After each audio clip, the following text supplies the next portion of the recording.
penya avui celebra els 25 anys de la seva fundació. Se va fundar allà per els anys 88. En 2014 la penya ha sigut un estat viu sempre de viatjar en el València a tots els puestos d'Europa i res més. Que passen bona nit tots i que se passen un dia del 25 aniversari de lo millor possible. En el camp de l'Algirós ja començarem a demostrar que era una bona manera per a València representar. Amunt València, visca el València, és el millor. Amunt València, visca el València, el nostre cor. Units com sempre els valencianistes et seguirem.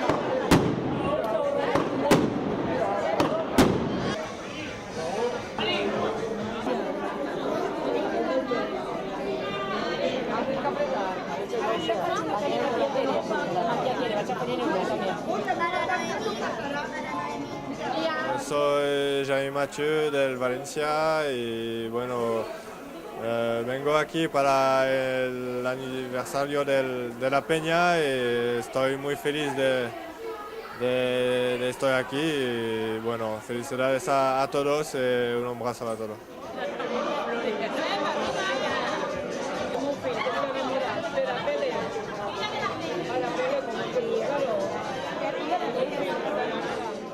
Bueno, hola, soy Sergio Canales, jugador del Valencia y hemos venido aquí a celebrar el 25 aniversario de la Peña.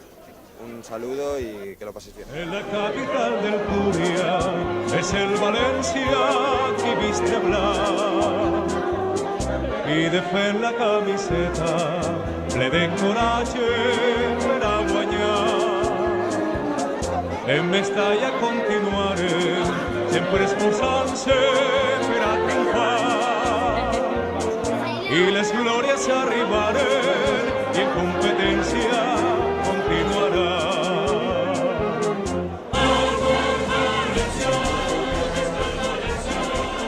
Soy Paco Camaraza i estem aquí en la penya Pepe Cerer, una de les penyes més enigmàtiques i que més m'agrada vindre per la importància i perquè és d'un excompañero i ens porta molts gratos recuerdos en altres visites a esta penya i dona gust tornar a vindre i veure a la mateixa gent més jove i ja fa molts anys que estiguem, fa 25 anys i la veritat que és un plaer tornar a estar així.